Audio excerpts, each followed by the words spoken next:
Hello and welcome to Kaizen classes. 3 अगस्त को आयोजित की गई थी एक परीक्षा, और वह परीक्षा कौन सी थी?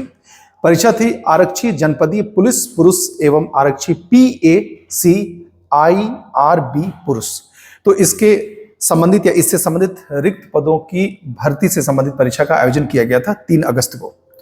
और इस परीक्षा के आयोजन के बाद से जब उसके प्रश्नों को देखा गया तो उसको लेकर तमाम तरह की यहां पर ये बात होती है कि किस प्रश्न का क्या उत्तर होगा। तो अब ठीक 2 दिन के बाद आयोग ने इसका समाधान हम सबके सामने वो लेकर आयोग आ चुका है।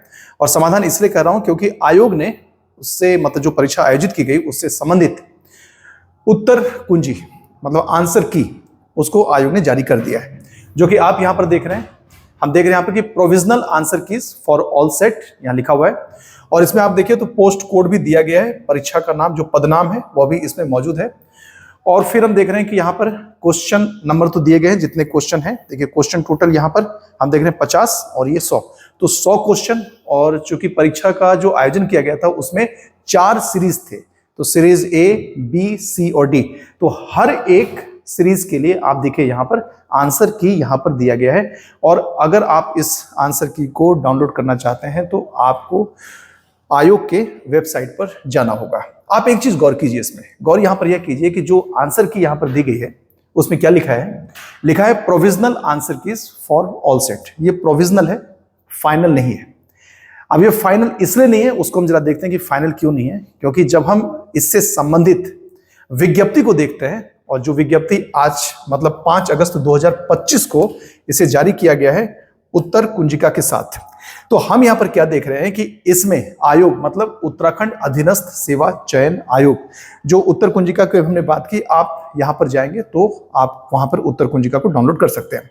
देखिए आयोग यहां पर क्या कर रहा है उसको हम देखें तो आयोग यहां पर ये www.sssc.uk.gov.in, तो उस पर जो यह विज्ञप्ति आई है उस विज्ञप्ति के अनुसार आयोग का यह कहना है कि जिस प्रोविजनल आंसर की को जारी किया गया है, अगर किसी भी अभ्यर्थी को यह लगता है कि 100 प्रश्नों से संबंधित जो वहां पर उत्तर दिए गए हैं, अगर किसी भी प्रश्न का उत्तर उनको लगता है कि आयोग के द्वारा जो उत्तर दिया गया वो सही नहीं है, तो फिर वह अभ्यर्थी दावा कर सकता है किस बात के लिए कि इस प्रश्न का उत्तर यह होगा। लेकिन यहां पर यह भी आपको जानना होगा कि केवल दावा नहीं करना है कि इस प्रश्न का उत्तर यह होगा, बल्कि उस दावे के अगेंस्ट में आपको सबूत भी देना पड़ेगा, एविडेंस भी देना पड़ेगा। ठीक है, तो कैसे देना होगा उसकी तो बात हम यहां पर बाद में करेंगे। लेकिन यहां पर आप यह कह रहे हैं आपको कि इसमें क्या जो मेन चीजें लिखी हुई है उस पर अगर आप आइए तो मुख्य रूप से इसमें क्या लिखा हुआ है वह देखिए। चलिए कि अगर आप दावा करना चाहते हैं तो उसकी प्रक्रिया क्या होगी उसकी बात करते हैं। आयोग यहां पर यह कह रहा है कि जो प्रोविजनल आंसर कीज दिए गए हैं, मतलब जो औपबंधिक उत्तर कुंजी जो दिया गया है उसके सापेक्ष अगर प्रश्नों और उत्तरों पर आपत्ति अगर आपको है तो उस आपत्ति होने की दशा में ध्यान दीजिएगा, दिनांक 5 अगस्त 2025 से 9 अगस्त 2025 तक, तो कितने दिन हुए? 5, 6, 7, 8, 9, मतलब आपके पास 5 दिन है। तो 5 अगस्त से 9 अगस्त 2025 तक ध्यान दीजिएगा, यहां पर क्या करें वो केवल ऑनलाइन माध्यम से निर्धारित प्रारूप पर आपत्तियां या प्रतिवेदन कर सकते हैं। रही बात कि ये ऑनलाइन माध्यम से निर्धारित प्रारूप क्या है, तो हम इस वीडियो में आपको बताएंगे कि वह प्रारूप क्या है और कैसे आप अपने दावे को आयोग को भेज सकते हैं। लेकिन पहले हम जरा इसे पढ़ लेते हैं, इस विज्ञप्ति को पढ़ लेते हैं। तो यहां पर इन्होंने ये बात कही है कि 5 अगस्त से लेकर 9 अगस्त 2025 तक आप ऑनलाइन माध्यम से जो निर्धारित प्रारूप है उस पर आपत्तियां प्रत्यावेदन कर सकते हैं, जिसके लिए दिनांक 5 अगस्त 2025 को ऑनलाइन लिंक उपलब्ध कराया जा रहा है, जो कि ऑनलाइन लिंक उपलब्ध अब करा दिया गया है। अब आयोग की वेबसाइट पे उपलब्ध कराए गए लिंक, जो आयोग ने लिंक दिया है जिस पर कि आप जाकर जो आयोग ने उत्तर दिया है उस पर आप अपनी आपत्ति दर्ज करा सकते हैं, तो उसमें यहां पर यह बात कही गई है कि आयोग की वेबसाइट पर उपलब्ध कराए गए लिंक के अतिरिक्त इनका यह कहना है कि चाहे वो डाक हो मतलब पोस्ट के माध्यम से, ईमेल हो या किसी अन्य माध्यम से प्रेषित आपत्तियों पर विचार नहीं किया जाएगा। मतलब यहां पर स्पष्ट है कि जो आयोग ने लिंक दिया है उसी लिंक के थ्रू आप अपनी आपत्ति दर्ज करा सकते हैं, ना कि किसी अन्य माध्यम से। माध्यम में यहां पर जिक्र है, ना आप डाक के माध्यम से कर सकते हैं, ना ईमेल के माध्यम से कर सकते हैं, ना किसी अन्य माध्यम से। और फिर इसमें दिया गया है कि कैसे करना है। तो इसमें यहां पर यह बात कही गई है कि जो समस्त अभ्यर्थी हैं वो आयोग की वेबसाइट पर जाएंगे, जो कि आप यहां पर देख रहे हैं वेबसाइट, उसका एड्रेस दिया हुआ है। वहां पर जाकर दिए गए लिंक के माध्यम से अपनी आपत्तियां या प्रत्यावेदन वो आप दे सकते हैं। अभ्यर्थियों को आपत्तियों और प्रत्यावेदनों के संबंध में प्रमाणिक, ध्यान दीजिएगा क्या कहा गया, प्रमाणिक सहायक सामग्री साक्ष्य भी अपलोड करना अनिवार्य होगा। जो कि मैंने आपको शुरुआत में ही कही कि अगर मान लिया कि 5 नंबर क्वेश्चन है, उसका आंसर अगर एक आपके अकॉर्डिंग है और आयोग ने बी दिया है, तो ए क्यों है, केवल ये कहना नहीं कि ए होगा, बल्कि उसके साथ आपको प्रमाण भी देना होगा। प्रमाण जो होगा मतलब क्या हो सकता है प्रमाण? प्रमाण यहां पर यह हो सकता है कि जो भी पुस्तक है, लेकिन पुस्तक में भी आपको यह बात ध्यान रखनी होगी कि जो प्रमाणिक पुस्तक है उस पुस्तक में उसका जो जवाब है उसको, उसके इमेज आपको वहां पर अटैच करना होगा। ये बात यहां पर कही गई है, तो अपलोड करना अनिवार्य होगा। और ठीक देखिए क्या है कि दिनांक 9 अगस्त 2025 को शाम 5 बजे तक के पश्चात प्राप्त आपत्तियां प्रत्यावेदन स्वीकार नहीं किए जाएंगे। तो मतलब डेडलाइन की अगर हम बात करें तो डेडलाइन कब तक है? डेडलाइन है 9 अगस्त 2025, वह भी शाम के 5 बजे तक। तो चलिए, अगर आपको लगता है कि आपके आयोग के द्वारा दिया गया या जो प्रश्न है इसका जवाब यह नहीं होगा बल्कि कुछ और होगा जो कि उसमें मौजूद है, तो आप अगर चाहें तो आप यह प्रक्रिया अभी से प्रारंभ कर सकते हैं। हाँ, आप यह प्रक्रिया जो है वह प्रारंभ जो आप करेंगे उसके लिए जो अंतिम है वह कब है? 9 अगस्त 2025 के शाम 5 बजे तक। तो मतलब है कि उसके बाद आप अपना दावा नहीं कर सकेंगे, ऐसा आयोग का कहना है। अब जरा हम उस प्रक्रिया को देखते हैं जिसमें कि यह बात कही गई है कि आप किस तरीके से आप अपने जो दावे हैं उसको वहां पर दे सकते हैं। उस प्रक्रिया की हम यहां पर बात करते हैं, लेकिन उससे पहले हम यहां पर यह देखते हैं कि जो प्रश्न पूछे गए हैं आयोग के द्वारा इस पुलिस परीक्षा से संबंधित, तो उसमें अगर हम प्रश्नों की प्रकृति देखें तो बेशक प्रश्न की जो प्रकृति है उसे हम कह सकते हैं कि प्रश्न टफ था। और टफ इस मायने में भी हम कह सकते हैं कि परीक्षा में शामिल जो अभ्यर्थी हैं, अगर हम उनके अनुभव की बात करें, जो शामिल अभ्यर्थी हैं अगर हम उनके आयु की बात करें, तो उसके हिसाब से या उसके तुलना में जो प्रश्न की प्रकृति है वो वाकई कठिन है।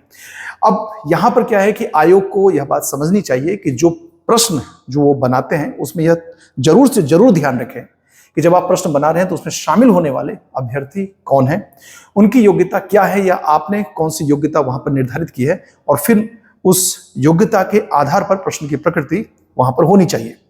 और फिर ऐसा नहीं होना चाहिए कि आपने प्रश्न के भंडार रखे हुए हैं और उन प्रश्नों के जो भंडार है उस भंडार से आपने प्रश्न निकाले और फिर आपने 40 उत्तराखंड के दे दिए, 10 रीजनिंग के दे दिए, फिर आपने हिंदी, फिर जीएस देकर आपने एक प्रश्न पत्र बना दिया बिना इस बात का ध्यान रखे हुए कि उस परीक्षा में आखिर जो अभ्यर्थी हैं उनकी योग्यता कितनी है, या उस परीक्षा में शामिल होने के लिए आपने योग्यता का जो आधार रखा है वह क्या है। तो यह बात आयोग को ध्यान में रखनी चाहिए। दूसरी तरफ अगर हम अभ्यर्थियों की बात करें तो देखिए क्या है कि जिस आयोग की हम यहां पर बात कर रहे हैं, तो कमोबेश हमें यह बात समझनी होगी कि आप हर परीक्षा में आयोग के साथ नहीं लड़ सकते। वो इसलिए नहीं लड़ सकते हैं क्योंकि आयोग के पास अपनी उनकी एक संवैधानिक स्थिति है, आयोग के पास अपनी एक वैधानिक स्थिति है, और अपनी उसी संवैधानिक और वैधानिक स्थिति के अनुसार आयोग परीक्षा का आयोजन वह करता है। तो हमें इसमें क्या ध्यान रखनी होगी? हमें यह ध्यान रखनी होगी इस बात के लिए, चाहे प्रश्न की कैसी भी प्रकृति हो, हमें उसके लिए अपने आप को तैयार रखना है। मान लें कि अगर बार बार आयोग की तरफ से अगर ऐसे प्रश्न पूछे जाते हैं जिसकी प्रकृति सरल नहीं है, प्रश्नों की प्रकृति कठिन है, तो हम यह जो कहते हैं कि हम आयोग के समक्ष धरना करेंगे, प्रदर्शन करेंगे, तो ऐसा लगता है कि इससे हमारा समय बर्बाद होगा ज्यादा। तो उस पर ध्यान देने के बजाय हम अपने तैयारी के स्तर को ही क्यों ना बदल दें, अपने तैयारी के स्तर को क्यों ना हम थोड़ा सा उसे उठा दें। तो चलिए अब हम देखते हैं कि किस तरह से हम दावा कर सकते हैं। आइए इस पर हम देखें। तो चलिए हम यहां पर यह देखते हैं कि किस तरीके से हम आयोग के द्वारा दिए गए जो उत्तर है, और हमें लगता है कि अगर वो उत्तर सही नहीं है तो किस प्रक्रिया से हम अपने दावे को वहां पर सबमिट कर सकते हैं। तो देखिए इसमें हम यहां पर क्या देख रहे हैं कि जब आप आयोग के वेबसाइट पर जाएंगे तो फिर आपको लेटेस्ट में यहां पर यह दिखेगा कि आरक्षी जनपदीय पुलिस एवं आरक्षी पीएसी IRB पुरुष परीक्षा हेतु प्रत्यावेदन। तो उसमें जब आप यहां पर जाएंगे तो आपको यहां पर क्या दिखेगा, आपको दिखेगा यहां पर सेलेक्ट एग्जाम नेम। तो यहां पर जैसे ही आप क्लिक करेंगे तो फिर यहां पर निकल कर आ जाएगा पुलिस एग्जाम। तो उस पर आप क्लिक करेंगे, जैसे ही क्लिक करेंगे आप तो ऑटोमेटिकली आप क्या देखेंगे कि पोस्ट कोड और पोस्ट नेम ये खुद ब खुद यहां पर क्या हो जाएगा, ये फिल हो जाएगा। उसके बाद आपको क्या करना है, आपको यहां पर यह करना होगा कि जो रोल नंबर दिया गया है, जो आपका रोल नंबर है वो रोल नंबर यहां पर आपको फीड करना है, रोल नंबर यहां पर आपको भरना है। और फिर उसके बाद जो आपका डेट ऑफ बर्थ है, डेट ऑफ बर्थ को यहां पर सेलेक्ट करना है और फिर आपको नेक्स्ट जो यहां पर है इस बटन को क्लिक कर देना है। जैसे ही आप क्लिक करेंगे तो उसके बाद फिर एक दूसरा पेज यहां पर ओपन होगा। चलिए हम उस दूसरे पेज को देखते हैं। जो दूसरा पेज ओपन होगा वो देखिए ठीक इस तरीके से दिखेगा। इसमें क्या क्या रहेगा वो देख लीजिए। जैसे कि पोस्ट कोड वो तो ऑलरेडी यहां पर आपके रहेगा ही रहेगा, और फिर इसमें क्या करना है आपको, जैसे रोल नंबर वह भी यहां पर मौजूद रहेगा, पोस्ट कोड भी यहां पे मौजूद रहेगा, और ये सारे के सारे नाम ऑटोमेटिकली वहां पे रहेंगे। कैंडिडेट का नाम भी यहां पर रहेगा और जो डेट ऑफ बर्थ है वो ऑटोमेटिकली यहां पे रहेगा, पोस्ट नेम, वो सारी चीजें रहेंगी। अब देखिए, अब आपको क्या करना है कि ऑब्जेक्शन डिटेल्स, मतलब ये कि आपको जो ये लग रहा है कि इस प्रश्न का उत्तर जो आयोग ने गलत दिया है तो कैसे आप ऑब्जेक्शन डाल सकते हैं, तो आपको यह करना होगा कि यहां पे बुकलेट सीरीज को आपको चूज करना पड़ेगा, चुनना होगा। क्योंकि बुकलेट जैसे हमने देखा कि 4 सीरीज थे, A, B, C और D। तो जो भी सीरीज आपको मिला हुआ है तो यहां पर देख लीजिए कि आप सेलेक्ट करेंगे, वहां पर सेलेक्ट बुकलेट सीरीज, तो इसको जहां पर आप यहां पे कर्सर रखेंगे तो ऑटोमेटिकली यहां पर A, B, C और D यह सीरीज ओपन होगा। जो भी आपका सीरीज है, मान लिया आपका सीरीज A था तो आप इस पर क्लिक करेंगे तो यहां पर क्या आएगा, A आएगा। उसके बाद यहां पर यह बात कही जा रही है कि जो आंसर, ध्यान दीजिएगा कि आंसर, तो आंसर किसका, क्वेश्चन का। तो यहां पर क्या है कि आपको जो क्वेश्चन नंबर है ये यहां पर सेलेक्ट करना पड़ेगा। तो यहां पर आप जैसे क्लिक करेंगे तो क्वेश्चन 1 2 3 4 5 6 7 8 9 10 ये पूरे के पूरे यहां पर वो ओपन हो जाएगा।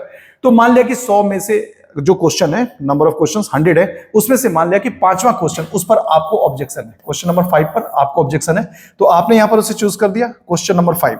अब जो क्वेश्चन नंबर 5 है उसमें आपको यह लग रहा है कि आयोग ने उसका जवाब ए दिया है और आपको ऐसा लग रहा है कि उसका जवाब क्या होना चाहिए, बी, तो आप यहां पर क्या करेंगे, answer of the candidate B हो जाएगा।